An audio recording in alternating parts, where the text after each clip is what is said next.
Even in the computer system, the computer programming, object-oriented programming, that is oriented towards what is the object, what do you want to do. Just to tell the system what is the object and the methods of fulfilling that object, and the data required to process that object, to go to that object, that is encapsulated. In object-oriented programming, just you have to tell the system what do you want, what is your object, and that object will be processed. That is, in human system, for the human mind, it is also very important to begin with the end in mind. One has to be very clear, particularly the leaders, clear about what they want. Then the third habit is put things first. That is, you prioritize. You ascertain your priorities, planning, prioritizing, and executing your week's tasks based on week, maybe an example of a week or 15 days or so, based on importance rather than urgency. Here, importance and urgency, that is an important issue in time management for the managers, and that is one aspect of quality management, time management. In time management, what has to be preferred? Importance of or urgency. Certain issues are important and urgent both. Certain issues are not so important, but they are urgent. Certain issues are urgent but not so important. And certain issues are not important and not urgent, non-urgent and non-important. So the things which are non-urgent and non-important, they can be easily transferred to the people at the lower positions. But the important and urgent issues have to be given priority by the top management. Rather, they should tackle those issues at their own level. But the issues which are urgent but not so important, they can be tackled at the lower level or at the middle level people. And the issues which are urgent and which are important but not so urgent. So the important issues which are not so urgent, they have to be taken care of by responsible people. That is the people at the top level, whenever they get time out of the urgent issues. Then they have to tackle the non-urgent but important issues at their own level. It would be better that important issues be handled by the higher level people. Then that way, some such prioritization has to be done by the managers.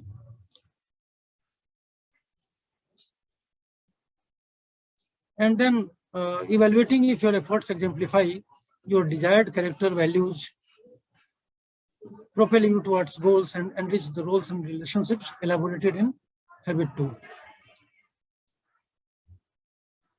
Then the next three issues are related with interdependence. That is, they are during interaction with other entities. The first three things, they can be taken care of by but the person at the individual level. But the next three things, they have to be handled by the people in collaborative situations, any person in collaboration with others or in confrontation with others. One is the fourth habit, that is think win-win. That is, when you are interacting with others, try to go to those solutions which have win-win effect, if that is possible. Though that is not always possible. Sometimes you have to go for trade-off or compromise solution. But if you can go for win-win solution, if that is feasible, that is better. And win-win solution is oriented towards integration and coordination. Win-win solution किस तरह का है कि जैसे मान लिया एक व्यक्ति मार्केटिंग में लगाया गया और एक व्यक्ति अकाउंटिंग के जॉब में लगाया गया। अकाउंटिंग वाले को लग रहा है कि हमारे पसंद का काम ये अकाउंटिंग का नहीं है, अकाउंट्स डिपार्टमेंट के बजाय हमको मार्केटिंग में होना चाहिए। और मार्केटिंग वाले को लग रहा है कि ये जो काम हमको दिया गया है मार्केटिंग हमारे प्रेफरेंस की चीज नहीं है, पोजीशन खाली थी तो हमको भेज दिया गया हम तो बेसिकली फाइनेंस के आदमी, हमको अकाउंट्स में होना चाहिए। तो वैसी स्थिति में जो फाइनेंस मार्केटिंग वाला है उसको अकाउंट्स में ट्रांसफर कर दिया, अकाउंट्स वाले को मार्केटिंग में ट्रांसफर कर दिया, that will be a win win solution. ये विन विन सॉल्यूशन होगा, इंटीग्रेशन, क्योंकि इससे दोनों डिपार्टमेंट्स लाभान्वित होंगे। अकाउंट्स वाले को जो सूटेबल पर्सन अकाउंट्स के लिए है वो मिलेगा, मार्केटिंग वाले को जो सूटेबल पर्सन मार्केटिंग का वो मिलेगा। अदर सॉल्यूशंस में भी lose solutions or win-lose situations also, but priority should be given to, or you should think of win-win solutions. Then habit 5, seek first to understand and then to be understood. That is, you should not expect that the world others will understand you. Better first you try to understand yourself, others.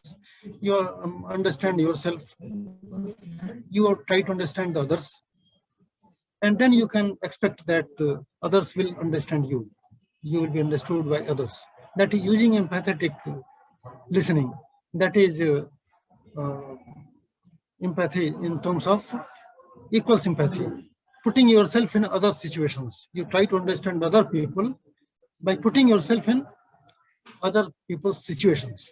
कि अगर हम दूसरे की स्थिति में होते तो हम क्या करते, अगला क्यों ऐसा कर रहा है, तो हम पहले अगले को समझने के लिए अगले की पोजीशन में अपने आप को रखने की कोशिश करें। That is empathy. तो यूजिंग एम्पैथेटिक लिसनिंग, हम अगर कोई बात अगले की सुन रहे हैं तो उसकी पोजीशन में रखते हुए हम सुनेंगे तो शायद उसकी बात को हम बेहतर समझ पाएंगे। Then an atmosphere of caring, respect and positive problem solving, तो that is proper approach. Then habit 6, synergize.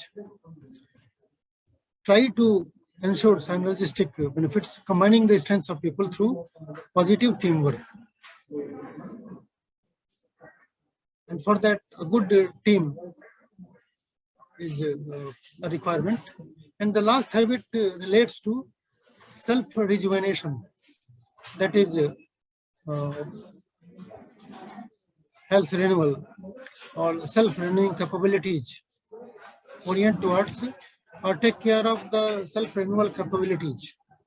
How to renew yourself as per the environmental requirements and situations.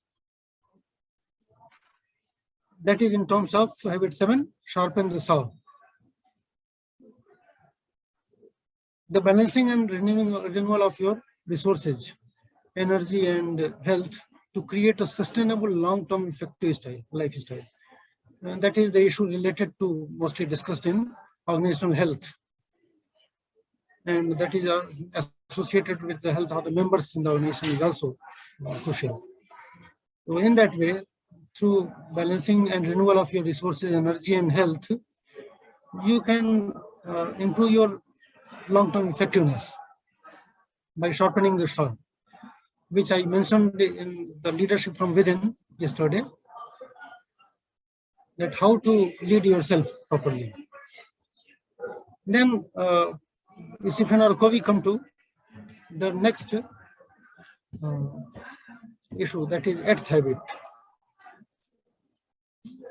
In eighth habit, one interesting phenomenon they discuss, that is from effectiveness to greatness, in terms of how to make your voice effective in this noisy world. आज की दुनिया में क्या है कि सबके पास social media उपलब्ध है, इंटरनेट सबके पास आ गया है। तो अब आप जो मास मीडिया है, मास मीडिया यानी न्यूज प्रिंट मीडिया है, प्रिंट मीडिया और न्यूज मीडिया और मैगजीन्स, जर्नल्स, न्यूज़पेपर्स, फिर ऑडियो वीडियो जो रिसोर्सेज पहले से रहे हैं, टेलीविजन मीडिया, तो उनमें क्या था, ये जो मास मीडिया जिसमें प्रिंट मीडिया भी शामिल है, तो उसकी एक लिमिटेशन ये थी कि उसमें उन लोगों की वॉइसेज ज़्यादा इफेक्टिव होती थी और होती रही हैं जिनके पास पैसा है, पावर है, पोजीशन है, जो खर्च कर सकते हैं, विज्ञापन दे, बड़े बड़े विज्ञापन दे सकते हैं, रेगुलर विज्ञापन दे सकते हैं। पैसा खर्च करके आर्टिकल लिखवा सकते हैं जर्नल्स या मैगजीन्स में, चाहे फाइनेंस के मैगजीन्स हो, इकोनॉमिक्स के मैगजीन्स हो, या जो रेगुलर मैगजीन्स हैं, यूजुअल मैगजीन्स जो न्यूज इवेंट्स वगैरह, उनमें भी आर्टिकल्स लिखवाए जाते हैं। आर्टिकल्स भी बहुत से विज्ञापन का काम करते हैं। कोई कंपनी उनको किसी जर्नलिस्ट से पैसा देके लिखवा लेती है। तो ये जो मास मीडिया रहा है वो आम आदमी की बात को सामने नहीं ला पाता। आम आदमी की बात को उनके द्वारा सामने लाया जाता है, अपने ढंग से लाया जाता है, जो पावर और पोजीशन में स्ट्रांग है। लेकिन इसका सॉल्यूशन आज के समय में आया है, जो एक ग्रेट चैलेंज था कि how to enable the masses, how to enable a common person to make his voice effective if his ideas, his feelings are worth noting by others, by the society. अगर आपकी बात में दम है, if you have good gut feeling, if you have guts, you have confidence and capability and courage to raise your voice, तो वो voice noise में खो जाती है आमतौर पर। तो उस वॉइस को इफेक्टिव बनाने के लिए जो ये मास मीडिया रहा है, मास मीडिया में पैसे और पावर और पोजीशन का जो नॉइज है, उसमें आम आदमी की जो वॉइस है वो खो जाती रही है। लेकिन अब यहाँ पर मैं आम आदमी पार्टी की बात नहीं कर रहा हूँ, लेकिन जो सोशल मीडिया है उसने और इंटरनेट की जो अवेलेबिलिटी है, इंटरनेट का जो सेकंड वर्जन है, जो इंटरेक्टिव वर्जन आज के समय में चल रहा है, इंटरनेट 2.00 कभी 2.0 कभी कोई कहा जाता है, www 2.0 कर दिया जाता है, जो इंटरेक्टिव इंटरनेट का फॉर्मेट आया। तो उसमें सोशल मीडिया का बहुत बड़ा रोल हो गया कि through social media you can make your voice effective even in this noisy world if you have proper content which may be appealing to others, appealing to the society. तो इसमें आपको एक अपॉर्चुनिटी, हर किसी को opportunity मिली है कि अपनी voice को कैसे इफेक्टिव बनाया जाए और अपनी बात को सबके पास कैसे लाया जाए। तो उसको कवि ने 2004 में ही इंडिकेशन दिया था कुछ ट्रेंड्स को लेकर के। हालांकि उस समय फेसबुक अभी उतना पॉपुलर नहीं हुआ था, फेसबुक था और व्हाट्सएप तो बहुत बाद में आया है, लेकिन उस समय भी जो सोशल मीडिया की कुछ प्लेटफॉर्म्स इमर्ज करने लगे थे, तो accordingly he made an assessment. He claims that effectiveness does not suffice in what he calls the knowledge worker age. He proclaims that the challenges and complexity we face today are of a different order of magnitude. That habit essentially urges, find your voice, and voice is Covey's code for unique personal significance. How to let the people realize your significance, personal significance. Those who inspire others to find theirs are the leaders needed now and for the future. Covey believed that the information age and a foreseen age of wisdom require whole people in whole jobs. And in that book, he talks of 5 cancerous behaviors: criticism, complaining, comparing, competing, and contending, which inhibit people's greatness. They put restriction on people's greatness. And then people can discover their voice because of 3 gifts everyone is born with. One is the freedom to choose. Second, the natural laws or principles, those that dictate the consequences of behavior. Freedom to choose तो है, लेकिन उसके साथ आप जो selection कर रहे हैं उसका इम्प्लीकेशन, कॉन्सिक्वेंसेज भी आपको देखना है. Positive consequences come from fairness, kindness, respect, honesty, integrity, service and contribution. And then there are 4 intelligences through which you can give voice to your selection. That is mental, physical, emotional, and spiritual intelligences. Emotional intelligence has been too much talked about. Daniel Goleman and his followers Then there is talk of spiritual intelligence also, that is supra-emotional or supra-psychological intelligence. So these four intelligences provide four platforms to raise or make your voice effective. And with the use of the social media, you can do that. But the social content on the social media will come through these four platforms: mental, physical, emotional, and spiritual platforms. So these four types of intelligences can make you realize your, let you realize your personality before the wider canvas of the society. That is in terms of effectiveness to greatness. And then he talks about great achievers expressing their voice through the use of their intelligences. Achievers, for example, develop their mental energy into vision, then physical energy, then emotional, to develop mental energy into vision, and develop physical energy into discipline, develop their emotional energy into passion, and the spiritual energy into conscience. So vision, discipline, passion, and conscience, these four aspects,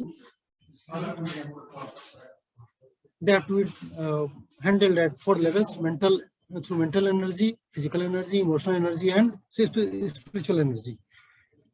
So these are the issues in quality leadership.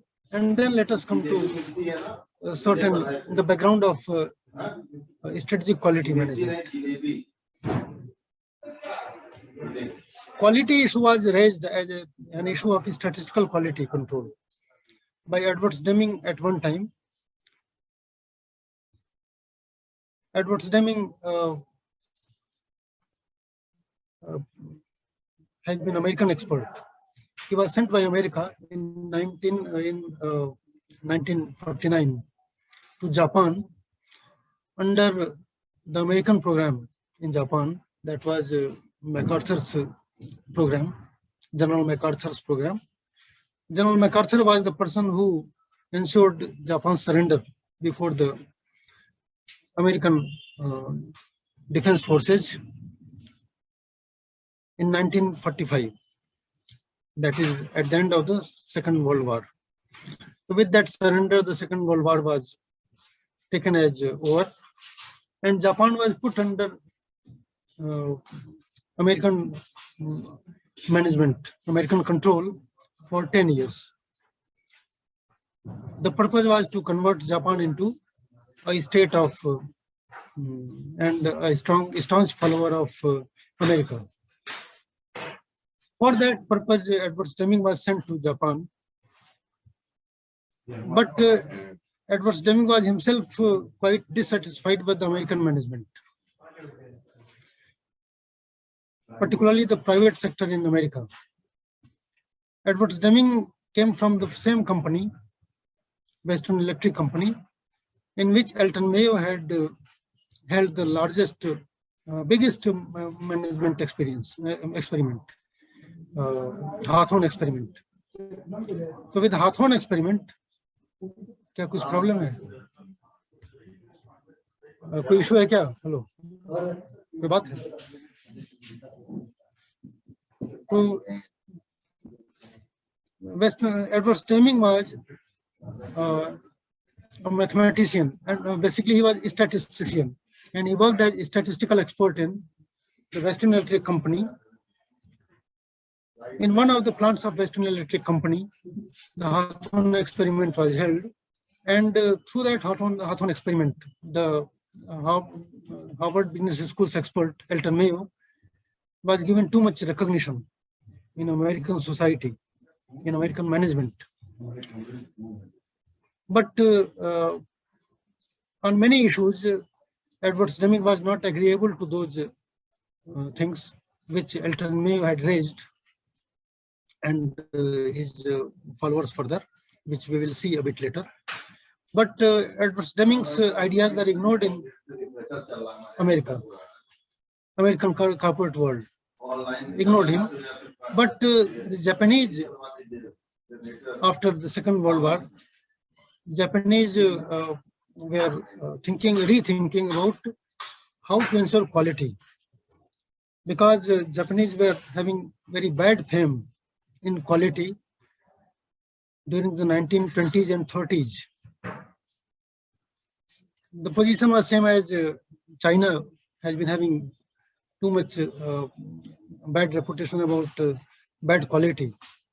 कहा जाता है Chinese product durable नहीं होते हैं, Chinese product बहुत जल्दी fail कर जाते हैं, they are not so reliable. तो the same was the position of Japan 1920s and 30s.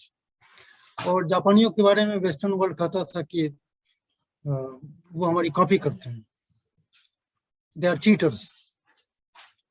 वो हमारे प्रोडक्ट की डिजाइन चुरा करके और अपना बता करके मैन्युफैक्चरिंग और सेलिंग करते हैं, हमको नुकसान पहुंचाते हैं.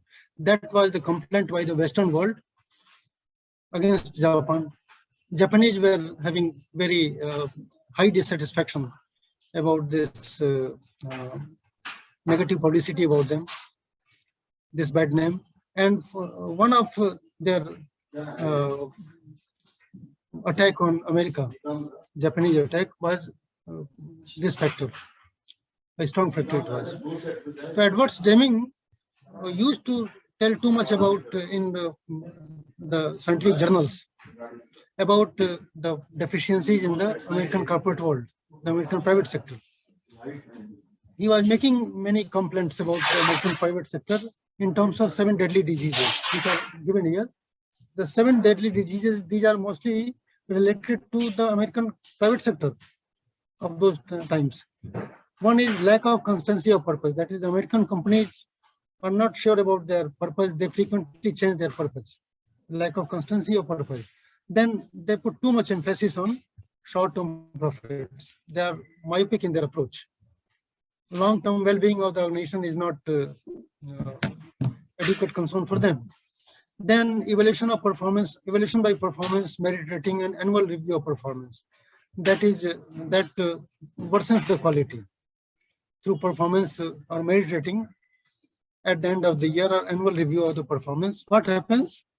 Employee साल भर में 10-12 महीने 10-11 महीने अपने ढंग से चलता है, और ईयर एंड में जब उसको लगता है कि अब हमारा रिव्यू लिखा जाएगा, तो वो क्या करता है, समय ज्यादा देता है और अधिकारियों के आगे पीछे घूमता है और रिव्यू अच्छा पा जाता है. तो that is performance evaluation. That is the system in American companies.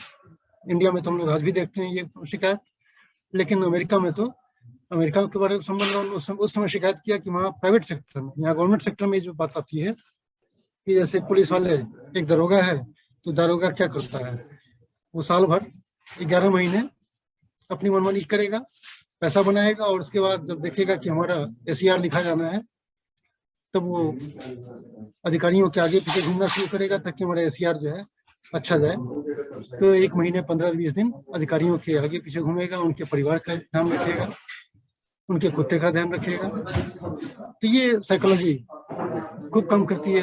तो इंडिया में गवर्नमेंट सेक्टर में है, प्राइवेट सेक्टर में भी कुछ हद तक चलता है, और अमेरिका में ये टेंडेंसी बहुत थी उस समय, आज भी है, लेकिन उसको काफी कुछ हैंडल किया गया है बाद में. फिर मोबिलिटी ऑफ मैनेजमेंट की, मैनेजमेंट बार बार चेंज होता है. जो यहाँ पर गवर्नमेंट सेक्टर की शिकायत है कि बाबा लोग ट्रांसफर पोस्टिंग होती है, वहाँ अमेरिका में वहाँ पर उस समय था कि mobility, too much mobility is there in management. And running company on visible figures alone. Company में क्वालिटी की ओर ध्यान नहीं दे रहे हैं, बल्कि visible figures, quantitative figures, numbers पे ज्यादा ध्यान है. ये भी एक इशू है. Then excessive medical cost. Employees के ऊपर काफी ज्यादा विजिबल फिगर्स का बर्डन रहता है कि आपको ये टारगेट कंप्लीट करना है. तो टारगेट अचीव करने के चक्कर में एम्प्लॉइज बहुत ज्यादा तनाव से गुजरते हैं, गलतियां करते हैं, और उस टेंशन के चलते they become sick, they suffer from stresses and medical cost rise. Then excessive cost of warranty. Quality की ओर ध्यान नहीं है, केवल क्वांटिटी की ओर ध्यान है, नंबर्स की ओर. तो उसमें क्या है कि warranty cost increases, maintenance, reworking, failure cost, failure of the product. कभी कभी प्रोडक्ट इतना खराब होता है कि उसको रिपेयर भी नहीं किया जा सकता, तो उसको वेस्ट में ही जाना है, वेस्टेज के रूप में हो जाना है. तो in that way there is excessive cost of warranty fuelled by liars, who work for contingency fees. झगड़े होते हैं उसमें कस्टमर से, कंपनी के डिस्प्यूट्स को लेकर लायर्स को पैसा मिलता है, लायर्स उस डिस्प्यूट्स को बढ़ाते हैं। अमेरिका में डिस्प्यूट्स बहुत ज्यादा होते हैं। So these 7 deadly diseases of American corporate world he identified, Edward Snemming. तो एडवर्ड स्नेमिंग जो कुछ बातें कर रहे थे, जो शिकायतें इनकी थीं, उन शिकायतों को लेकर के इन जापानीज मैनेजर्स और साइंटिस्ट से उनको बड़ी ध्यान से सुनते थे। वो पढ़ते थे जर्नल्स वगैरह में, अमेरिका के जर्नल्स इत्यादि में, कि एडवर्ड स्नेमिंग नाम का कोई व्यक्ति है जो कि इस तरह की बातें कर रहा है, खुद अमेरिकी सिस्टम के खिलाफ कर रहा है। तो एडवर्ड स्नेमिंग को 1949-50 में जापान बुलाया गया, और जापान में उनका जो जापान का JUSE, Japanese union of scientist and engineers, उसने इनका रेड कार्पेट वेलकम किया। और Japanese union of scientist and engineers एक बड़ा ही वाइज मैकेनिज्म डेवलप किया था उस समय, जो एम्परर हिरोहितो थे। तो एम्परर हिरोहितो बड़ा इंटेलिजेंट व्यक्ति था। सेकेंड वर्ल्ड वॉर से पहले से वो एम्परर था, और जापान जो है सेकेंड वर्ल्ड वॉर से पहले से जापानीज मिलिट्री के कब्जे में था। एम्परर का कोई बहुत मतलब नहीं था। एम्परर के पावर्स जापानीज मिलिट्री ने कैप्चर कर रखे थे। जापान में कौन प्राइम मिनिस्टर तो होगा, तो जो कमांडर इन चीफ जापान का होता था वो प्राइम मिनिस्टर होता था, और मिनिस्ट्री जापान की उसमें कौन लोग शामिल होंगे, that was decided by the Japanese army. Just like Pakistan, the situation was worse than Pakistan in Japan in those days. सब कुछ मिलिट्री तय करती थी। एम्परर को केवल कहा जाता था कि आप बस अपने पैलेस से मतलब रखिए, वहां रखिए चुपचाप।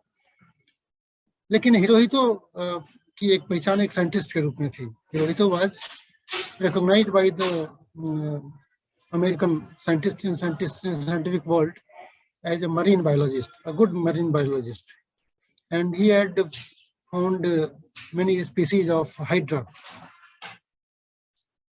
हाइड्रा की कई प्रजातियों को खोजा था उन्होंने, ये अमेरिकन साइंटिफिक वर्ल्ड मानता था। तो खुद अमेरिकन वो जापानीज एम्परर का, हिरोहितो का अपना लैब था। तो वो सारा समय अपना पॉलिटिक्स और गवर्नेंस से बहुत लेना देना था नहीं, क्योंकि सारा कुछ तो मिलिट्री देखती थी जापान में। तो ये क्या करते थे, ये सारा समय अपना साइंटिफिक रिसर्च में लगाते थे एज एम्परर होने के बावजूद। और यही कारण था कि जब सरेंडर हुआ जापान में, तो जापानीज सरेंडर में जो जापान का प्राइम मिनिस्टर तोजो और उसके 41 जो लेफ्टिनेंट्स या सपोर्टर्स थे, मोस्टली दे वर मिनिस्टर्स और some corporate leaders also, they were hanged in Japan American forces. America ने 41 लोगों को फांसी पर लटकाया, जिसमें जापान का प्राइम मिनिस्टर तोजो भी शामिल था। लेकिन जापानीज एम्परर को माफ कर दिया गया, इसीलिए कि वो एक साइंटिस्ट था और उसने बयान भी दिया अपना कि I was not interested in waging war against you, but my lieutenants, my prime minister did not listen to me and they were bent upon attacking on you. अब उस एम्परर ने एक बड़ा वाइज स्टेप लिया। उसने एक ऐसा body बनाया Japanese union of scientist and engineers के रूप में, which was result of 4 ministries and a venture of 4 ministries, and those 4 ministries were ministries associated with mobilizing and channelizing the energies and resources of the society, Japanese society. वो ministries कौन कौन से थे? तो ministry of industry, ministry of youth, ministry of sports and ministry of culture. तो 4 जो ministries थी, जो कि जापानीज एम्परर का मानना था कि they symbolize the Japanese energy, Japanese youth, Japanese resources. तो इन जापान की जो एनर्जी है उसको इन 4 मिनिस्ट्रीज के थ्रू मोबिलाइज किया जाता है। Ministry of industry, ministry of youth, ministry of sports and ministry of culture. तो उन चारों मिनिस्ट्रीज के गाइडेंस में ये Japanese union of scientist and engineers बनाया गया था। और ये यूनियन, इसका कोई इंडिविजुअल मेंबर नहीं हो सकता था, ये इंस्टीट्यूशंस मेंबर होते हैं उसके।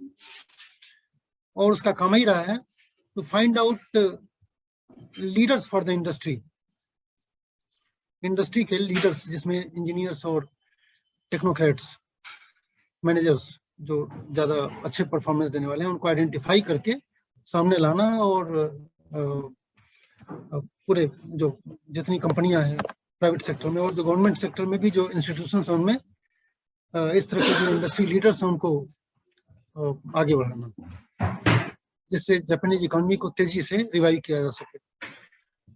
तो उस JUSE को ट्रेनिंग के लिए एडवर्ड डेमिंग को लगाया गया। तो Edward Deming made good efforts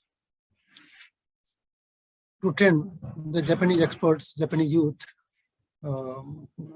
young technocrats, and the contribution of Deming has been in terms of, you can see that the country which was forced to surrender in 1945, the country which was put under 10 years of American control, that country became a challenge for American economy, American system, American management, just after 25 years, in early 1970s. And the actual indications started emerging since the 60s.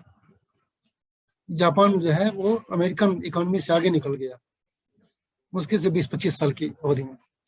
तो that was the contribution of Deming. अब Deming ने क्या किया, इसको 2-3 points में मैं highlight करके आगे बढ़ जाऊंगा। लेकिन डेमिंग ने जो काम किया उसको लेकर के 1980s में, अर्ली 80, 1982-83 के आसपास अमेरिका में बहस शुरू हुई कि डेमिंग को भेजा किस लिए गया था। एडवर्ड डेमिंग को भेजा गया था कि to make the Japanese a devotee of American system, a blind followers of American system, to mesmerize the people। जो मैकार्थर प्रोग्राम था जापान में चलाया गया, तो वो इसीलिए था कि American management, American science, American technology में मेस्मराइज करना जापानीज को, ये बताना कि तुम लोगों का जो क्वालिटी है चौपट है, तुम लोग को क्वालिटी डिलीवर करना नहीं आता, ये अमेरिकन सिस्टम को फॉलो करो तब तुम सही जाओगे। लेकिन एडवर्ड डेमिंग के बारे में ये सवाल उठा कि एडवर्ड डेमिंग वहां कर क्या रहा है। एडवर्ड डेमिंग ने तो जापान को अमेरिका का फॉलोअर बनाने की बजाय अमेरिका के लिए एक अमेरिकन इकोनॉमी का कंपटीटर बना दिया। अमेरिकन इकोनॉमी के लिए चैलेंज हो गया जापानीज मैनेजमेंट। तो एडवर्ड डेमिंग ने भेजा किस लिए गया था और उसने क्या किया। लेकिन एक दूसरा पहलू भी था कि आखिर एडवर्ड डेमिंग के पास कुछ था, जो बातें उसकी नहीं सुनी जा रही थी जापान में, अमेरिका में 1940s में 30s में, जो स्टैटिस्टिकल क्वालिटी कंट्रोल की बातें वो कर रहा था, उसकी ओर उस समय ध्यान नहीं दिया जा रहा था। अब स्टैटिस्टिकल और मैकेनिकल क्वालिटी कंट्रोल में डिफरेंस क्या है कि मैकेनिकल सिस्टम में क्या है कि कोई चीज आप एब्सोल्यूट टर्म से मेजर करते हैं, but statistics goes by comparisons. तो स्टैटिस्टिक्स में क्या है कि एब्सोल्यूट वे में या वैक्यूम में इवैल्यूएशन परफॉर्मेंस का नहीं होता है। स्टैटिस्टिकल अप्रोच क्या है, जैसे बेंचमार्किंग है, आप अपने आप को किसी और ऑर्गेनाइजेशन से या किसी और स्टैंडर्ड प्रैक्टिस से बेंचमार्क करते हैं। तो through that benchmarking you evaluate your performance as compared to others. In the same way, you compare your product to other products or the most successful product in the market, उससे आप अपने को compare करते हैं। आपकी profitability आप उसको compare करते हैं जो ऑर्गेनाइजेशन मोस्ट प्रॉफिटेबल आपकी इंडस्ट्री में है। आप अपनी स्ट्रेटजी को मोस्ट सक्सेसफुल जो ऑर्गेनाइजेशन है उसकी स्ट्रेटजी से कंपेयर करते हैं। तो ये स्टैटिस्टिकल अप्रोच है कि जिसमें आप कंपैरिजन करते हैं किसी कॉन्क्रीट एग्जांपल से, खुद अपने परफॉर्मेंस से आप कंपैरिजन करते हैं कि लास्ट ईयर कस्टमर सेटिस्फेक्शन का लेवल क्या था और इस साल कस्टमर सेटिस्फेक्शन का लेवल क्या है। What was the rate of defects in the last quarter and what is the rate of defect in the next quarter. So in that way you make comparison of your own performance कि पहले हम क्या थे और आज क्या है इसमें. So through that comparison, that is a statistical approach. तो statistics goes by comparison. तो इसी बात को एडवर्स डेमिंग एम्फेसाइज करते थे कि statistical comparison के थ्रू आप बेहतर रिजल्ट डिलीवर कर सकते हैं, आप क्वालिटी बेटर तरीके से कंट्रोल कर सकते हैं. You can control the deviations in that way in a better manner. फिर एडवर्स डेमिंग ने बहुत सी बातें और भी कई तरह की प्रॉब्लम्स को उठाया था कि neglecting long range planning, relying on technology to solve problems, taking examples to follow rather than developing solutions, excuses such as our problems are different, हमारी बातें दूसरी हैं, हम दूसरों से कंपेयर क्यों करें, ये सब जो अप्रोच होता है उसको. फिर placing blames on work forces who are only responsible for 15% of the mistake. गड़बड़ी होती है तो हम वर्कर्स के ऊपर रिस्पॉन्सिबिलिटी देते हैं कि वर्कर्स गलती करते हैं, लापरवाही करते हैं, ठीक से काम नहीं करते हैं. Whereas the system desired by management is responsible for 85% of the unintended consequences. तो जो फेलियर्स होती हैं, जो प्रॉब्लम्स होती हैं, कंप्लेंट्स वास्तव में डेमिंग कहते हैं कि मैनेजमेंट के डिफेक्टिव अप्रोच की वजह से होती है. लेकिन मैनेजमेंट अपनी रिस्पॉन्सिबिलिटी को, अपनी लायबिलिटी को वर्कर्स के ऊपर डाल देता है कि वर्कर्स जिम्मेदार हैं. तो अगर हम जो रियली रिस्पॉन्सिबल है उसको आइडेंटिफाई करने की बजाय if we make accuse the person who is not really responsible, then how the quality can be improved. ये तो वैसे ही कि अगर कोई बीमारी है आपको, तो बीमारी का अगर प्रॉपर डायग्नोसिस ना हो तो आप कुछ मान करके दवा खा रहे हैं कि एक वजह से बीमारी है हमको, लेकिन वो प्रॉब्लम कहीं और से है. तो जब तक रियल प्रॉब्लम को आइडेंटिफाई नहीं करेंगे, no medicine, no drug will be a solution for you. तो रियल सॉल्यूशन, अगर आपका प्रॉब्लम प्रॉपर्ली आइडेंटिफाइड हो गया, प्रॉपर डायग्नोसिस हुआ, तो एक बहुत सस्ती या फ्री दवा भी काम कर जाएगी, या बिना दवा के भी आपका ट्रीटमेंट हो सकता है. लेकिन अगर आपका डायग्नोसिस प्रॉपर नहीं है तो आप कितनी भी दवाएं खाइए, कितना भी आप अच्छा मेडिकल फैसिलिटी अवेल कर लीजिए, your problem will not be solved, you will remain sick. The same point was emphasized by Deming that unless we identify the real causes for any deviation, we cannot remove the deviations effectively. And the statistical methods have to be applied for that. Relying on quality inspection rather than improved product quality. तो inspectors के माध्यम से जो quality check होती थी उसको उन्होंने criticise किया उस समय. फिर एडवर्स डेमिंग ने कुछ बातों को रखा जिस पर हम लोग थोड़ी देर बाद आएंगे. डेमिंग ने जो क्वालिटी का स्टैटिस्टिकल अप्रोच दिया था, that was wider approach was adopted later on in terms of total quality management. TQM की बात आई आगे चल के 1970s में और 80s में टोटल क्वालिटी मैनेजमेंट की बात आई, जिसमें कहा गया कि not only the quality of the product but the quality of the process, quality of the supplies, quality of management, quality of financing. These aspects have also to be taken care of. Then that way, the quality has to be ensured from various dimensions. That was the approach of total quality management. And through that total quality management, you can ensure 100% quality, defect-free, zero defect level you can ensure. Toyota Motor Company, Japan की जो company थी, उसने zero defect approach की बात किया कि हम TQM के थ्रू जीरो डिफेक्ट लाएंगे. डिफेक्ट का सवाल ही नहीं उठता है, जीरो डिफेक्ट की बात किया. मोटरोला और other companies they defined the zero defect approach in terms of 6 sigma. कुछ कंपनियों ने उसको 6 सिग्मा के रूप में समझाने की कोशिश की, लेकिन वही जीरो डिफेक्ट अप्रोच के रूप में Toyota motor company publicised. And for about 30 years Toyota Motor Company was able to ensure zero defect. उसके प्रोडक्ट में, कार के एक मॉडल में बहुत बाद में कहीं कुछ कंप्लेंट आई, नहीं तो जीरो डिफेक्ट का जो क्लेम था वो चलता रहा.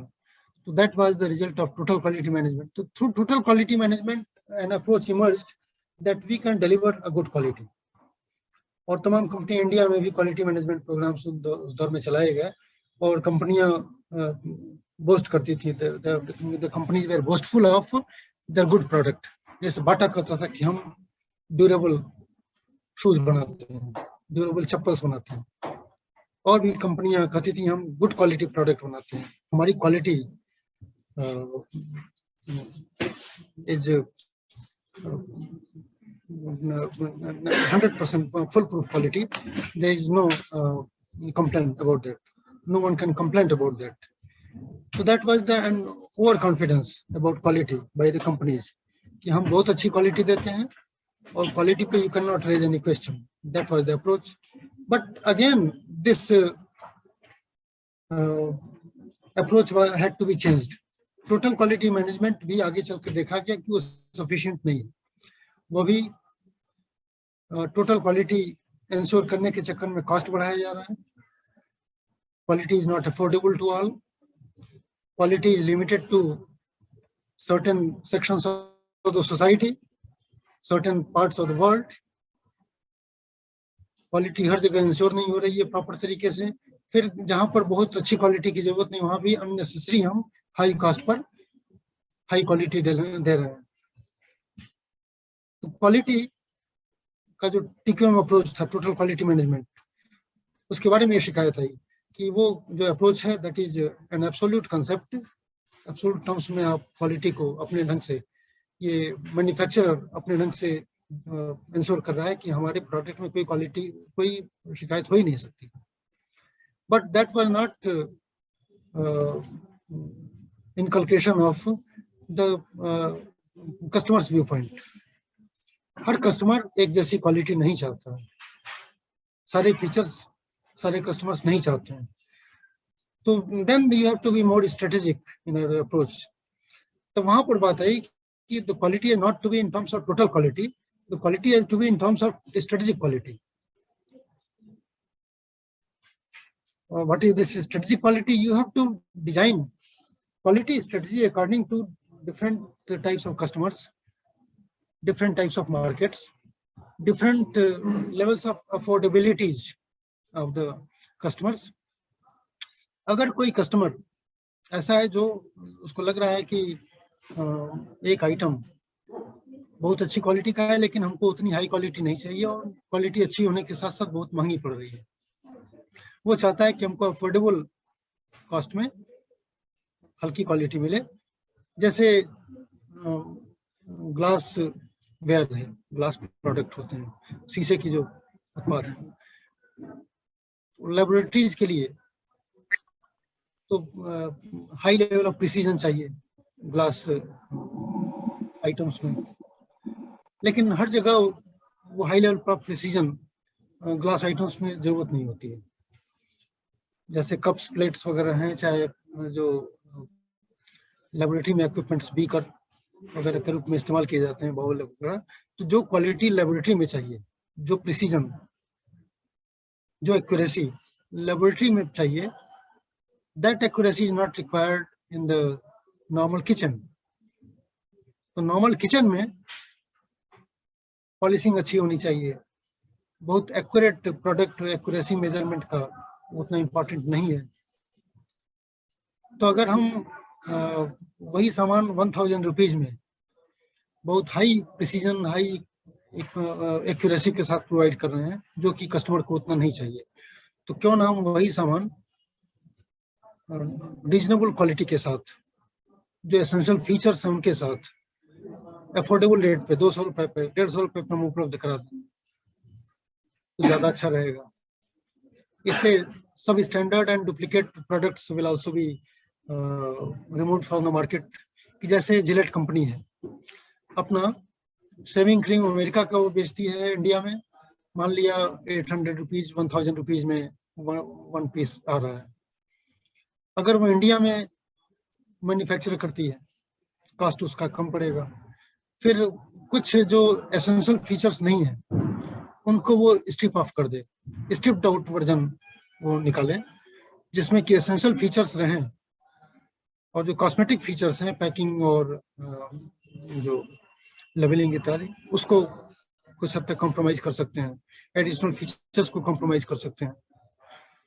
तो उसके थ्रू अगर वो प्रोडक्ट जो 800 रुपीज का इंडिया में उसका डुप्लीकेट प्रोडक्ट 100 रुपए में बिक रहा है, तो अगर जिलेट कंपनी इंडिया में वो प्रोडक्ट 200 रुपए में अपना जेन्युइन वर्जन इंडिया में उपलब्ध करा दे, तो 100 रुपए में नकली प्रोडक्ट लेने के बजाय जिलेट का लोग 200 रुपए में जेन्युइन प्रोडक्ट लेना पसंद करेंगे, जो कॉमन कंज्यूमर है, बजाय इसके कि 1000 रुपीज 800 रुपीज में वो अमेरिका से इम्पोर्टेड प्रोडक्ट खरीदे, जो बहुत कॉस्टली पड़ता है, इसमें फॉरेन एक्सचेंज की वजह से भी होता है।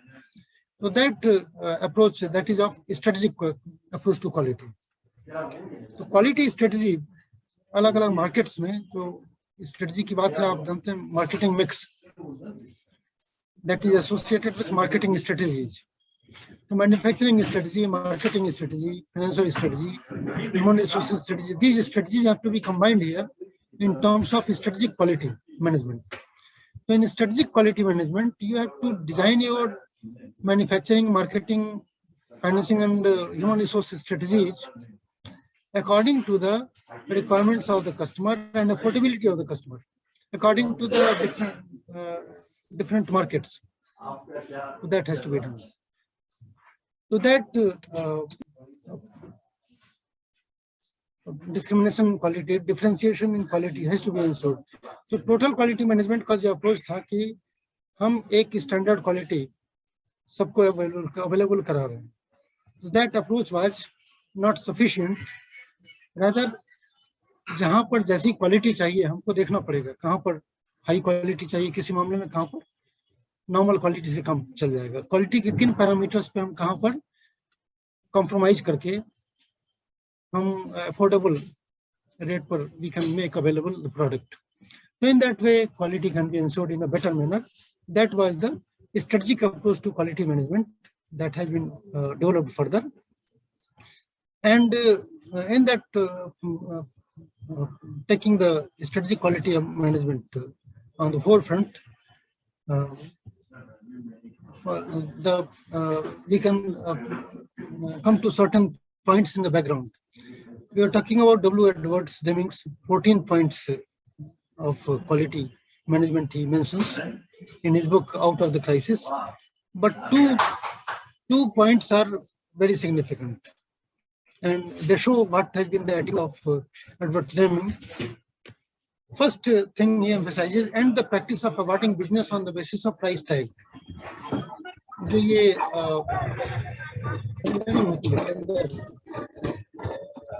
और कोटेशन के बेसिस पर जो अलॉट किया जाता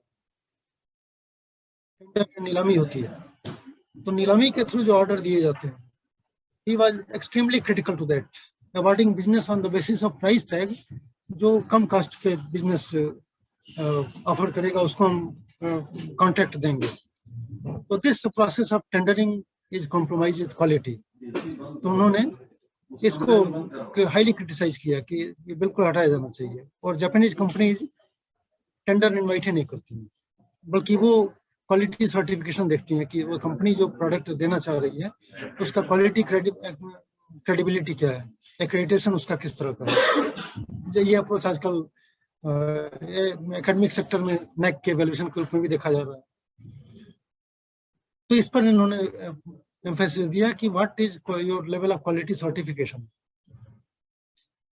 और उसके बाद हम देखेंगे कि आपकी क्वालिटी हमारे लिए सेटिस्फाइंग कहाँ तक होती है. Then we will maintain a long term relationship of loyalty and trust.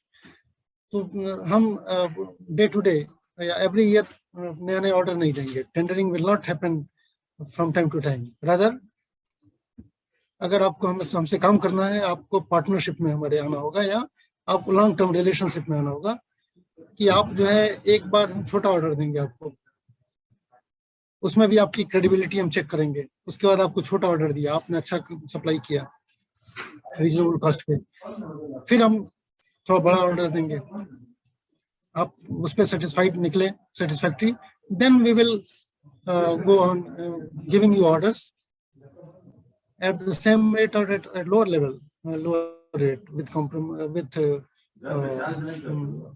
negotiation. So this long-term relationship is emphasized by Japanese companies. That was the point highlighted by Deming. And then second thing, he mentioned that eliminate slogans, exhortations, targets for the workforce, asking for zero defects and new levels of productivity. अब ये बड़ा interesting बात डेविंग ने उठाई थी कि ये जो नारेबाजी होती है कि ईमानदारी लाओ, honesty is the best policy, be hard working. India में भी खूब नारेबाजी हुई, अधिक अन्न उपजाओ, ग्रो मोर फूड कैंपेन, देशभक्त बनो, इस तरह की बातें जो स्लोगन्स होती हैं, इसका उन्होंने बहुत ज्यादा क्रिटिसाइज किया कि सारी एनर्जी तो आप नारा लगाने में लगा देते हो, when it is the turn of actual performance your motivation level is not so good. आप नारेबाजी में ही अपने को थका दे रहे हो, तो नारेबाजी बकवास है। ये एडवर्ड डेमिंग ने एम्फसाइज किया कि एलिमिनेट स्लोगन्स, जगह जगह लगाए जाते हैं स्लोगन, ईमानदार बनो, कोर्ट्स में, अदालतों में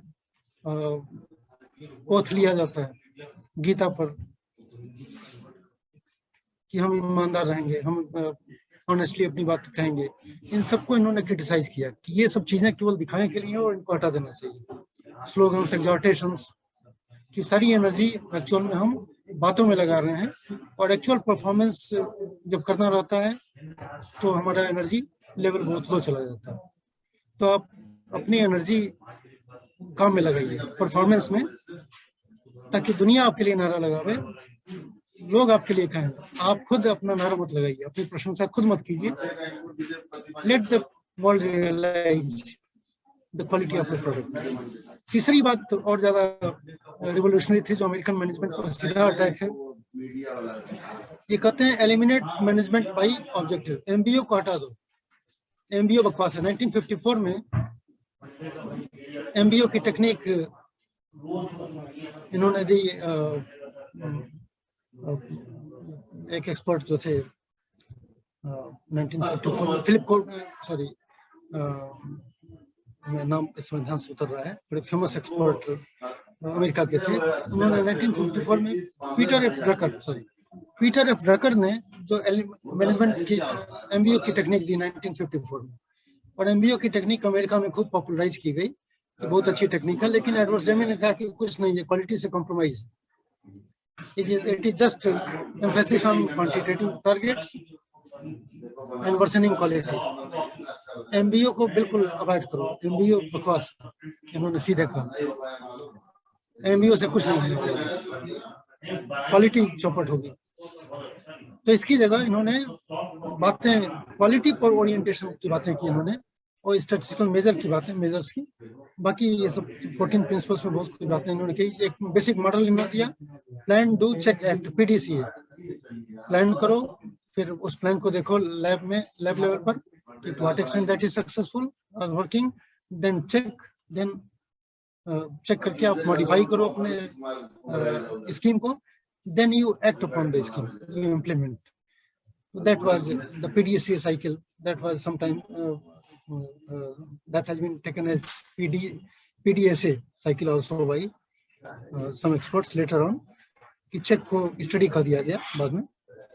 तो that was the approach by Edward Deming, which led to quality revolution initially in Japan, but in 1970s, in 1980s, quality revolution became worldwide, and in 1990s quality revolution was spread over to services sector.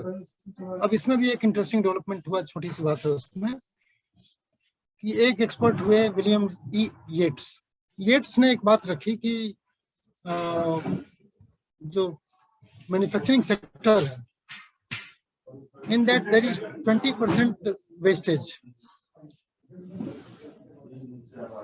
Quality wastage, but in services sector there is more 35 or 40% wastage of time, wastage of resources.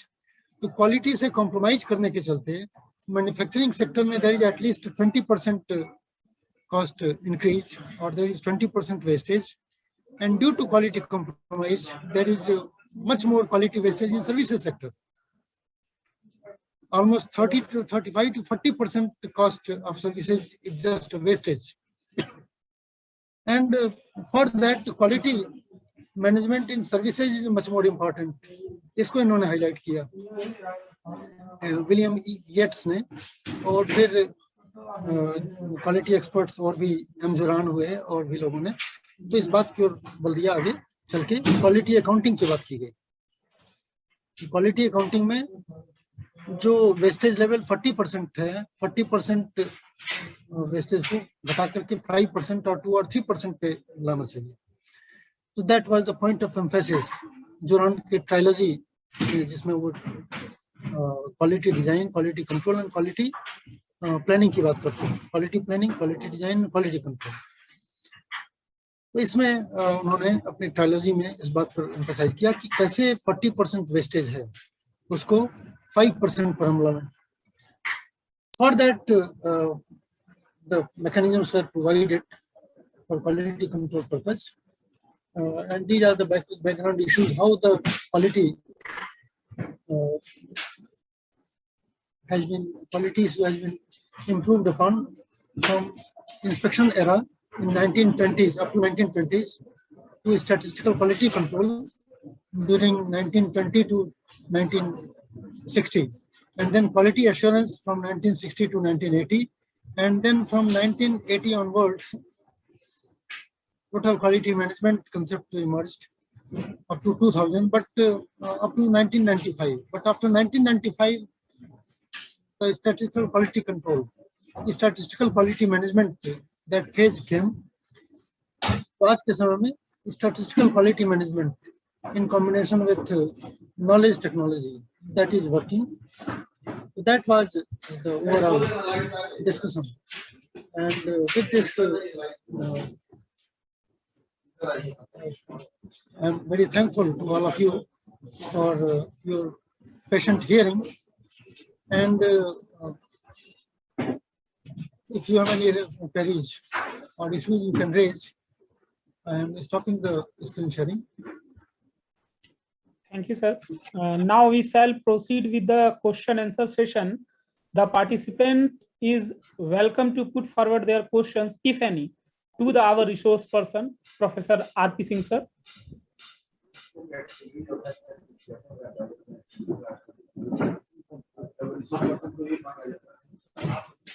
I think no one question is there. Dr. Manish Kumar, Gaya College, Gaya, please.